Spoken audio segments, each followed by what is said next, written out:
Kolappan sir, நீங்கள் இதை எப்படி பார்க்குறீர்கள், எப்படி புரிந்து கொள்ள வேண்டியிருக்கிறது? ஏன்னா இதில் ரெண்டு கேள்வி இருக்குது. ஒன்று தாவேக்கா குறித்த கேள்வி இருக்கிறது, ரெண்டாவது அதிமுகவுடைய எதிர்காலம் குறித்த கேள்வியும் இதில் இருக்கிறது. சிவசங்கர் அவர்கள் பாயிண்ட் சொல்லும்போது என்னென்னா, 2 தடவை நாங்கள் எதிர்க்கட்சி வரிசையில் அமர்ந்துட்டோம், 3வது முறையும் எங்களால் எதிர்க்கட்சி இருக்கக்கூடிய சூழ்நிலை மக்களுக்கு அடுத்த கட்டமாக என்ன செய்வதுங்கிற கேள்வி வருகிறது. அப்போ அந்த நம்பிக்கைங்கிற இடத்துல இருந்து மாறுதுன்னு ஒரு பாயிண்ட் வைக்கிறேன் சார். தாவேக்காவை பொறுத்த வரைக்கும் மக்களால் தேர்ந்தெடுக்கப்பட்ட அரசு. சரி, அதில் சட்டம் அதாவது என்ன சொல்லுதுன்னா, மெஜாரிட்டினால தான் அந்த பிரச்சனைகள். நீங்கள் கேட்குறது மெஜாரிட்டி இல்லாத, மெஜாரிட்டி வேணும், அதுதான் சபைக்கு அவர்களுக்கு தனி மெஜாரிட்டி இல்லைங்கிறதுனால. ஒரு மெஜாரிட்டிங்கிறது அதிகமான மெஜாரிட்டி இருந்தாலும் கூட ஒரு குறிப்பிட்ட மெஜாரிட்டி 234 117 தாண்டணுங்கிறது சட்டத்தில் இருக்கிறதுனால தான் இத்தனை பிரச்சனையும். ஆனால் இதனாலேயே நீங்கள் என்னவோ அந்த 108 நின்று பலரின் முகங்களை கிழிச்சு எறிஞ்சிருக்கு. எப்படின்னா பால்டாயிலையும் பார்த்துருக்கோம், கார்பெட்டையும் பார்த்துட்டோம். கார்பெட்டுன்னு போட்டவங்களும் பால்டாயிலும் இணைஞ்சிக்கிட்டு அவங்கவுங்க முகத்திரையெல்லாம் காட்டி கொடுத்தது அந்த 108. நல்லா புரிஞ்சுருங்க. இப்போதைக்கு மக்களுக்கு தான் தெளிவு வேணும். இப்படி ஒரு நம்மளை இத்தனை ஆண்டு காலம் நம்ம ஏமாந்துட்டோமே, இத்தனை ஆண்டு காலம் நம்மளை ஏமாற்றிக்கிட்டு இந்த மாதிரி தேர்தல் பரப்புரை பண்ணிட்டாங்களேங்கிறது மக்களின் தெளிவுக்காக இறைவனால் விதிக்கப்பட்ட எண்ணு தான் 108. இப்போ எல்லாருக்கும் தெரிஞ்சிருச்சு உள்பூசல் என்ன நடந்திருக்கு. ஒருத்தர் வெற்றி பெற்று மக்களால் தேர்ந்தெடுக்கப்பட்ட ஒரு மக்களின் தலைவராக அவர் வரதுக்கு 5 முறை கவர்னர் பங்களாவுக்கு போயிட்டு வரும்போது பின்னணியில் யார் இருந்தாங்க, அதை செய்ய விடாமல் தடசம் பண்ணினது யார் பண்ணினாங்க, இது எல்லாமே வெட்ட வெளிச்சமாக நிற்குது. இப்போ உள்ளுக்குள்ளே அடிச்சுக்கிட்டாங்க அதிமுக. அதில் சிவி சண்முகம் தெளிவாக சொல்கிறார், இவர் திமுகவோட பேரம் பேசினார், திமுகவோட இணைஞ்சு செய்யணும்னு நினைக்கிறாரு, நான் அதை எதுக்குறேன் ஆங்கிறாரு. அதை நம்பி தான் ஒரு 30 பேர் வந்தாங்க. அது 30 பேருக்கு தெரியும் பாண்டிச்சேரியில் என்ன நடந்துச்சுன்னு தெரியும். சார், அக்ரி கிருஷ்ணமூர்த்தி என்ன சொன்னார்னா, இதே சிவி சண்முகம் அன்னைக்கு ஓகேன்னு தானே சொன்னார் அப்படிங்கிறதையும் சொல்றாரு. இல்லை, ஓகேன்னு அவர் ஆரம்பத்திலேருந்தே சொல்லலை. ஆரம்பத்தில் சொன்னார், அக்ரி கிருஷ்ணமூர்த்தி சொன்னார். இல்லை, 2வது அவர் ஓகே சொன்னதுக்கு அர்த்தம் சொன்னார். திருமாவளவனை முன்னுக்கு வச்சு நம்ம செய்யலாமான்னு சொல்லி அடுத்த திட்டத்துக்கு தான் அவர் இல்லை சார், அது சிவி சண்முகம் அவர்கள் சொன்னது. ஆனால் அக்ரி கிருஷ்ணமூர்த்தி அவர்கள் பிரஸ் மீட் பண்ணும்போது என்ன சொன்னார்னா, இதுக்கு முதல்ல இந்த ஆஃபர் வந்தப்போ இது அக்செப்ட் பண்ணதே சரி, அந்த ஆஃபர் வச்சதே சரியா தப்பா அதை சொல்லுங்க. கட்சிகள் தான் முடியும். அது அக்ரி கிருஷ்ணமூர்த்தியே சொல்லட்டும், இந்த ஆஃபர் வச்சதே சரியா தப்பா. அப்போ நீங்க தமிழ்நாட்டு மக்களை ஏமாத்தினது உண்மை தானே? அக்ரி கிருஷ்ணமூர்த்திக்கிட்டே நம்ம கேட்போம், இந்த ஆஃபர் வச்சதே தப்பு தானே? அவர் சிவி சண்முகம் ஒத்துக்கிட்டாரோ, இல்லைன்னா சிவி சண்முகம் முதலமைச்சர் வேணும்னு கேட்டாரோ, இல்லை நான் முதலமைச்சராக இருக்கேன்னு கேட்டாரோ, ஏதோ ஒரு ரீசன் அங்கே தானே ஒரு பூசல் வெடிச்சிருக்கு, பூகம்பம் வெடிச்சிருக்கு. அப்போ இந்த அதிமுக தன்னுடைய பதவிக்காக அவரே சொன்னார், சிவி சண்முகம் பதவி வேண்டான்னு யாருங்க சொல்லுவோம், பதவி இல்லாமல் எதுக்கு நாங்கள் இங்கே வந்திருக்கோம், பதவிக்கு தாங்க எல்லாரும் ஆசைப்படுறோன்னு சொன்னது உண்மை. அது எடப்பாடி பழனிசாமிகிட்ட அந்த அதிமுகவை வாங்கணும்னு அவங்க முடிவு எடுத்துட்டாங்க சார். அதோட போர்க்குடி தானே வழியா. அப்படின்னா தாவேக்காவுக்கு ஆதரவு கொடுக்க மாட்டாங்களா? அப்படின்னா அதிமுகவுக்குள்ள பொதுச் செயலாளர் யாருங்கிற பொசிஷன் தானே சார்? சார், அதாவது நான் ஒன்றும் சொல்லட்டா, 2 வழி இருக்குது. ஒன்று ஆதரவு கொடுக்குற மாதிரி, இன்னொன்று ஃப்ளோர் டெஸ்ட்டில் வெளியில் இறங்கி போய் ஆதரவு கொடுக்குற மாதிரி. இல்லை, இப்போ அது அவங்க திமுக என்ன பண்ணுச்சு, எதிர்த்தால நின்று கொடுக்க வேண்டியதானே, எதிர்த்தால நின்று கொடுத்துருக்க வேண்டியதானே, எதிர்த்து வாக்களிச்சிருக்க வேண்டியதானே, ஏன் வெளியில் போய் இறங்கி ஆதரவு தெரிவிச்சீங்க? உங்கள் கூட்டணி கட்சிகளை உங்களாலே கட்டுப்படுத்த முடியாமல் நீங்கள் வெளியில் விட்டுட்டீங்களா? உங்கள் கட்டுப்பாட்டுக்குள்ளே இல்லையே. நீங்கள் அதெல்லாம் பார்க்கணும் சார். சும்மா தாவேக்கான்னு மக்கள் தேர்ந்தெடுத்த அரசை நம்ம ரீல்ஸு அரசு, அது நீங்கள் போடாத ரீல்ஸா, திமுகவில் போடாத ரீல்ஸா, எடப்பாடி பழனிசாமி போடாத ரீல்ஸா, எவ்வளோலாம் பாட்டு போட்டாங்க, என்னெல்லாம் ஏஐ போட்டு என்னெல்லாம் ஆட்டம் போட்டீங்க, நீங்கள் என்னெல்லாம் பண்ணுனீங்க, நீங்கள் யோசிச்சு பாருங்க. பாஜக போடாததான், எல்லாத்தையும் யோசிச்சு பாருங்க. மக்கள் அந்த செலெக்ஷன் பண்ணும்போது இது நல்லா இருக்குன்னு ஏற்றுக்கிட்டாங்க, விசில ஊதிட்டாங்க, தமிழ்நாடு முழுக்க போயிடுச்சு.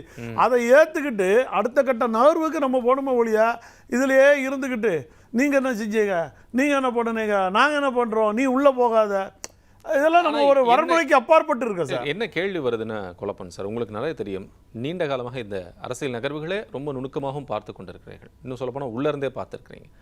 இப்போ அதிமுகவில் இருக்கக்கூடிய எம்எல்ஏக்கள் தாவேக்காவுக்கு நகருகின்ற போது வரக்கூடிய கேள்வி இருக்கிறது. இப்போ நீங்கள் என்ன சொன்னீங்க, உங்ககிட்ட நாங்கள் யாரையும் நாங்களா யாரையும் கூப்பிடலை, அவங்களா வர்றாங்க அப்படின்னு சொல்கிறீங்க.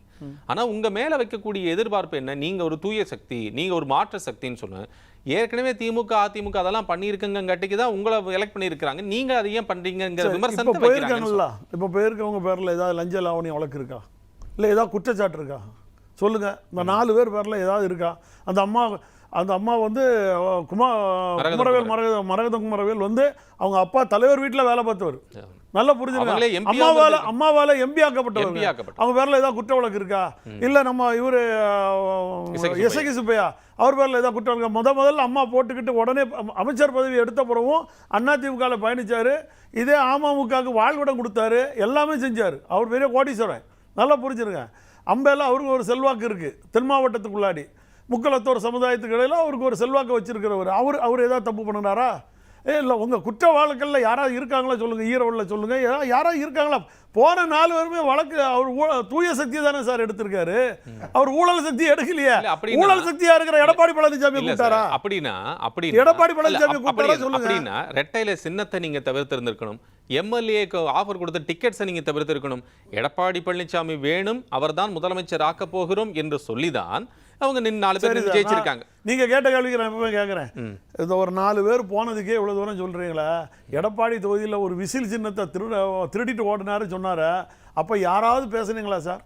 எத்தனை கட்சியாவது பேசுனீங்களா சார்? இந்த மாதிரி அது தவறு, இது தவறு. எடப்பாடி தொகுதியில் எடப்பாடி பழனிசாமி அந்த விசில் சின்னத்துக்காரன பேரம் பேசி, குதிரை பேரம் பேசி தூக்கப்பட்டு விட்டார் ஆங்கிறதுக்கு யாராவது ஒரு கருத்து தெரிவிச்சீங்களா? சொல்லுங்க. கோலப்பன் சார் அவர் பேசுறேன். இப்ப நான் அப்ப நீங்க இப்ப பேசுறீங்க, என்ன ஆதாரம் சொல்லுங்க? இப்ப குதிரை பேரம் என்னதான் பேசுறாங்க, ஆதாரத்தை சொல்லுங்க. அந்த கேள்வி தான் நான் கேட்டேன். இதுக்கு ஆதாரம் இல்லைன்னா அதுக்கு ஆதாரம் கிடையாது. அதுக்கு ஆதாரம் இருந்துச்சுன்னா இதுக்கு ஆதாரம் கிடையாது. எல்லாமே உண்மைதான். நீங்க தூக்கப்பட்டதா சார்? அவர் கணவனும் தூக்குறாங்க, மனைவியும் தூக்குறாங்க. அவர் கடைசியில் தொலைக்காட்சி பெட்டியை கொண்டு வந்து வச்சு அங்கேயும் ஓட்டு வாங்குறாரு. நல்லா புரிஞ்சிருங்க. இதில் நான் 98,000 ஓட்டு வாங்கிட்டேன், தமிழ்நாட்டிலே நான் தான் பெரிய தலைவன் சொல்லிட்டு நம்ம தார்கிட்டக்கூடாது சார்.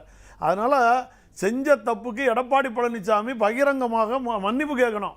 இந்த இயக்கத்துக்கு நான் தான் தோல்வி மேலே தோல்வி, 11 தோல்வி பெற்றுக் கொடுத்தது நான் பகிரங்கமாக மன்னிப்பு கேட்குறேன். இந்த இயக்கம் வளரணும், 100 ஆண்டு காலம் வளரணும்னு அம்மா சொன்னாங்க. 1000 ஆண்டு காலம் அழியாது சொன்னது புரட்சித் தலைவர் எம்ஜிஆர் சொன்னார். அந்த இதெல்லாம் மனசில் வச்சுக்கிட்டு தார்மீகமாக அவரே அந்த பொதுச்செயலாளர் பதவியை விட்டு இறங்கி இன்னும் ஒரு தொண்டனுக்கு கையில் கொடுத்தாருன்னா வழி நடத்திட்டு கூடால இருக்கட்டும். நான் வேண்டாம் சொல்ல மாட்டேன். பிரிந்தவர்களெல்லாம் இணைந்து செஞ்சாங்கன்னா அதிமுக வளர்ச்சி சார். நீங்க சொல்றது இந்த தலைமை பொறுப்பேற்க வேண்டும்னு சொல்றீங்க. இப்ப வந்திருக்கக்கூடிய எம்எல்ஏக்கள் எந்த அடிப்படையில் இந்த பக்கம் வந்திருக்காங்க? அது அந்த கேள்விக்கான பதில் வேணும். அதுவும் குதிரை பேரம் தான். அடுத்த கூவத்தூர் பார்ட் 2. இப்போ எப்படி சார்? நான் என்ன சொல்றேன், 30 பேர் வேண்டான்னு சொல்லிட்டு போயிட்டேங்க. நீங்க செஞ்ச தப்புன்னு போயிட்டேங்க. திரும்பி 5 2 டிக்கெட்டா வராங்களே, அப்ப என்ன பண்ணுவாங்க? உனக்கு இல்ல கேளு, ஒரு கவுன்சிலரா கூட வர முடியாது. ஒரு நடவடிக்கை வராது சார்.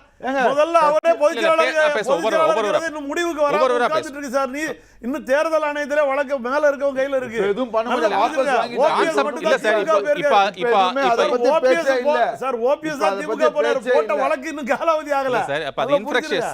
நான் திரு பிரான்சிஸ் சரியா இருக்கணும். அது இன்ஃப்ராக்ஷஸ் அது சொல்றாங்க, அந்த அந்த அந்த வார்த்தையை சொல்றாங்க. ஏன்னா அது நல்லிஃபை ஆயிடுது, அதுக்கு அந்த வார்த்தை இல்லை அப்படின்னு ஜுடிஷியல் டெர்மினாலஜியில் சொல்றாங்க. அந்த அப்ப அது போன்ற ஒரு இதே இருக்காதுங்கிற அடிப்படையில் சொல்றாங்க. இப்ப அந்த சபாநாயகர்கிட்ட நடவடிக்கை எடுக்கும்படி கொடுத்திருக்காங்க, அதையும் வாபஸ் பெற்று விட்டார்கள். அவர் நாளைக்கு தான் இருப்பார் சார். அவர் நாளைக்கு 25 பேர் தகுதி நீக்கம் பண்றப்பா, நீதிமன்றத்தில் போய் பார்த்துக்கோன்னு சொல்லிட்டு போறாரு. மனுவை வாபஸ் பண்ணிட்டீங்கன்னா எதன் அடிப்படையில் சபாநாயகர் எப்படி சார் வாபஸ் கொடுப்பீங்க? அப்படி கொடுத்தால் 28ஆம் தேதிக்குள்ள சபாநாயகருக்கு தெரிஞ்சிருக்கட்டும். இது மூலமா தொலைக்காட்சி மூலமா கேட்கிறேன் சார். அப்படி பார்க்க போனா ஓபிஎஸ் என்ன ராஜினாமா பண்ணிடுறேன்னு சொல்லிட்டு கவர்னர்கிட்ட கொண்டு போய் கொடுத்தாரு. திருப்பி அடுத்த நாளே கேட்டாரு, நான் ராஜினாமா கடிதத்தை திருப்பி தாருங்கள் கேட்டாரு. அதை கொடுத்தாரா வித்யாசாகர்? அப்ப அதே மாதிரி தான் 25 கொடுத்ததான் தகுதி நீக்கம் பண்ணி ஆகணும். நீதிமன்றத்தில் போய் வழக்கு தேடிட்டு வந்தா 1 வருஷம் ஆகும். பண்ணதும் பண்ணாம இருக்கிறது சபாநாயகர் அறிக்கை. ஆனால் சபாநாயகர் 18 பேரை எப்படி சார் தகுதி நீக்கம் பண்ணாரு? கரெக்ட். சபாநாயகர் என்ன பண்ணுவா, ஒரு வாபஸ் வாங்கன்னு சொன்னேன். he graciously accepted it seems. இவர் வச்ச வேலையா? graciously accepted. அரசு பங்களால உட்கார்ந்து இருந்து கட்சி நடத்திட்டு இருக்காரு. அரசோட பணத்தை வீண் விரயம் பண்ணிட்டு இருக்காரு. அதை கேட்க முடியல இன்னைக்கு யாருக்கும். இல்ல குழப்பம் சார். நம்ம இந்த கான்டெக்ஸ்டுக்குள்ள நான் பேசணும்னு உங்ககிட்ட நான் கேட்குறேன். இதுல அவர்களோட நிலைப்பாடு என்ன? அவங்க இப்போ நாளைக்குள்ள நடவடிக்கை எடுக்கணும். 28ஆம் தேதிக்குள்ள 15 days ஆஃப் டைம். அது உங்களுக்கு தெரியும். இப்போ நாளைக்குள்ள நடவடிக்கை எடுக்கல, அதுக்குள்ள அவங்க வித்ட்ரா பண்ணிட்டாங்க அப்படின்னு சொன்னா எய்தர் சபாநாயகர் ஒரு இல்லை நான் நடவடிக்கை எடுப்பேன்னு சொல்லி அவங்க நிற்கலாம்.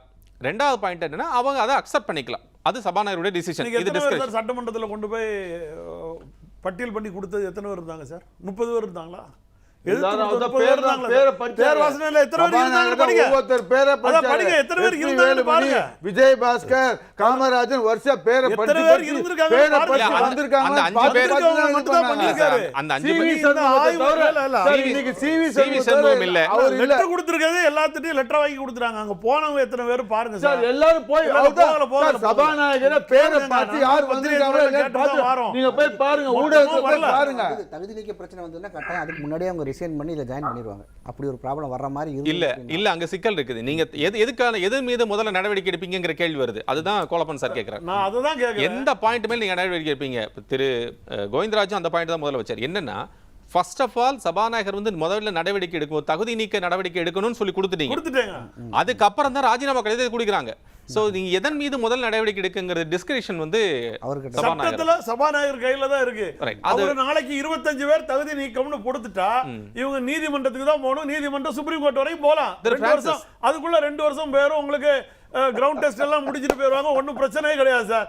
25 பேரை தகுதி நீக்கம் முடிஞ்ச பிறகுதான் தேர்தலே வரும். 234 200 தான் வேணும். விஜய்க்கு வந்து ஆதரவு இருக்கு, போயிட்டே இருப்பாரு. திரு ஓபிஎஸ் அவர்கள் வந்து ஸ்பிளிட் ஆனப்பையும் சரி, அமமுக அந்த அதுல 18 பேர் வெளியே போனப்பையும் அப்பயும் இது நம்ம நிறைய பார்த்திருக்கோம். அப்போ அவங்க கட்சியிலே தான் தொடர்ந்தாங்க, எந்த இதுவும் நடவடிக்கை இல்லை சார். 18 பேர் தகுதி நீக்கம் முடிஞ்சு வரதுக்கு ரிசல்ட் என்னைக்கு வந்தது? கிட்டத்தட்ட 3 வருஷம் ஆச்சா இல்லையா? அது வரைக்கும் அவர் விஜய் ஆட்சி நடத்திட்டு போறாரு. சபாநாயகருக்கு இதுக்கு முன்னாடி ப்ரீசிடென்ட்ஸ் நிறைய நமக்கு அந்த மாதிரி நிறைய இருக்கு அப்படிங்கறத நம்ம பார்க்க. தமிழ்நாடு அசம்பிளிலையும் இருக்கு, மற்ற மாநிலங்களிலும் இருக்கு. ஆனா இங்க என்ன கோர்ஸ் ஆஃப் ஆக்ஷன் நடக்க வாய்ப்பு இருக்குன்னா, சபாநாயகர் வந்து may take on any time அந்த இதை பொறுத்து ஃபர்ஸ்ட் கொடுக்குறாங்க இல்லைங்களா தகுதி நீக்க நடவடிக்கை. அந்த 15 நாள் அவகாசத்துக்குள்ள அந்த தகுதி நீக்க நடவடிக்கைக்கான வாபஸ் பெறணும்னு சொல்லிட்டு யார் அந்த நடவடிக்கை கோரினாங்களோ அவங்க வாங்கிட்டாங்கன்னா சபாநாயகர் வந்து லயபிள், அவங்க கொடுக்கலாம் அப்படிங்கிறதுக்கான ஒரு விருப்பத்தை அவர் எடுத்து பூர்த்தி செய்யலாம். அவருடைய விருப்பத்தின் அடிப்படையில் அவர் கொடுக்கலாம். இதுதான் இருக்கக்கூடிய நடைமுறை. ஒருவேளை அவர் நீங்க கொடுக்க மாட்டோம் அப்படின்னு சொன்ன திரு பிரான்சிஸ் சொன்னது போல நீங்க நாங்க லீகல் டீமுக்கு அனுப்புறோம், நீங்க அங்க பாத்துக்கங்கன்னு சொன்னா அது வந்து கோர்ட் வந்து கேஸ் போகும். அது அங்கதான் நான் சொல்றேன். இப்ப சிவி சண்முகம் ஒருத்தர் இருக்காரு பாத்தீங்களா, அவர் வந்து நான் இதுல நிறைய பேரங்கள் பேசப்பட்டு எம்எல்ஏக்கள் விலைக்கு வாங்கப்பட்டிருக்காங்க, அதனால இது வந்து இது பிரச்சனை, இது வந்து நீதிமன்றத்துக்கு போகணும், இல்ல எதையோ ஒண்ணு அவர் முடிச்சு போடுறாரு. அவர் சட்டம் பிடிச்சவர் எதையோ ஒரு முடிச்சு போட்டு கொடுக்குறாருன்னா ஏன் அமமுக போய் கொடுக்கல? இத மாதிரி செய்யக்கூடாது, குதிரை பேரம் பேசக்கூடாது, கவர்னர் கூப்பிடக்கூடாது, விஜய கேட்கக்கூடாது, பேரம் பேசியிருக்குன்னு சொல்லி அடுத்த 1 மணி நேரத்தில் அவங்களும் குதிரை எல்லாரும் பேசுறாங்க. எல்லா அரசியல்வாதி பேசுனதையும் எடுத்து போட்டு பாருங்க. குதிரை பேரம் நடந்திருக்கு, இதை கவர்னர் பார்த்து தான் முதல்வருக்கு கொடுக்கணும்னு சொல்லி பேசுறாங்களா? கான்ஸ்டிடியூஷன் வந்து கவர்னர் சபாநாயகர்கிட்ட ஒண்ணு தானே, கவர்னர் இருக்கிற இடத்துல தானே சபாநாயகர் இருக்காரு. அந்த கான்ஸ்டிடியூஷன் தானே உங்களுக்கு வரும். அப்ப ஏன் நீங்க கவர்னர் கொடுத்தா ஒண்ணு, சபாநாயகர்கிட்ட கொடுத்தா ஒண்ணு இல்ல? அந்த இது பிரகாரம் அவரு நடவடிக்கை எடுக்க வாய்ப்புகள் அதிகமா இருக்கும்னு நினைக்கிறேன். எனக்கு தெரிஞ்சு 25 பேரும் தகுதி நீக்கம் பண்ணுவாரு. நீங்க வந்து நீதிமன்றத்துல போய் பாருங்க. அதுக்கான இப்ப வாய்ப்பு இருக்கான்னு தெரியும். ஏன்னா அவங்க வந்து வித்ரா பண்ணிட்டாங்கங்கிற சூழல் இருக்கு. ஆமா கோவிந்தராஜன் சார், அவியல்னாருங்க. எங்க ஊர்ல நல்லது கெட்டது எல்லாத்துக்குமே அவியல் தான். அவியல் தான் உண்மையான சத்துள்ள சாப்பாடு. அவியல் இல்லாத சாப்பாடு பந்தியே இருக்காது. பந்தி இல்லைனாலே அவியல் தான் இருக்கும். அப்ப அந்த அவியல் எவ்வளவு சத்தான சாப்பாடுன்னு தெரிஞ்சிருங்க. அங்க இருந்து எடுத்த எல்லாமே சேர்ந்த அவியல் தான் தாவேக்கான்னா அத மக்கள் விரும்புறது, அதை தான் விரும்புறாங்க. அதனால அதை நீங்க தெரிஞ்சிருங்க. அவியலை குறை சொல்லாதீங்க. அவியல் நல்லா இருக்கா அதை பாருங்க. அவியல் சொல்லி ஒரு இப்போதைக்கு பயம் வந்து இவங்களுக்கு மட்டும் இல்ல, திமுகவுக்கு நிறைய இருக்கு. அங்க சுயேட்சை, அதாவது திமுக சின்னத்துல போட்டிட்டவங்க எல்லாம் இன்னும் அடுத்த ஒரு சில நாட்கள்ல வெளியில வர போறாங்க. அப்படி வர முடியுமான்னு தெரியல. அப்பதான் ஆன்டி டிஃபெக்ஷன் லா வந்து அமலுக்கு வந்துரும் சார். அது அவங்க தனி கட்சியில இருக்கிறவங்க சார், விருப்பப்படல. நீங்க அப்படி அக்செப்ட் பண்ணிக்க முடியாது. இப்ப நீங்க மதிமுகல இருந்து வெளியே வர முடியாது. காரணம் என்ன, மதிமுகவுடைய கட்சியாக நிக்கலையே, அது வந்து திமுக தான் நிக்கிட்டு இருக்கிறது. அதான் சொல்றேன். வர முடியாது. இல்ல அது சார், அது பரிச்சது யாரு? நடந்து முடிஞ்சது கோலப்பன் சார், நடந்து முடிஞ்சது. நீங்க வந்து முடிஞ்சு போனா திருப்பி கேட்க முடியாது. அண்ணன் வைக்கோ அவர் தான் கன்னியாகுமரியில இருந்து நடந்தவர். திரும்பி தன்னுடைய கட்சிக்காக உரிமைக்காக போராடி வெளியில வருவாரு.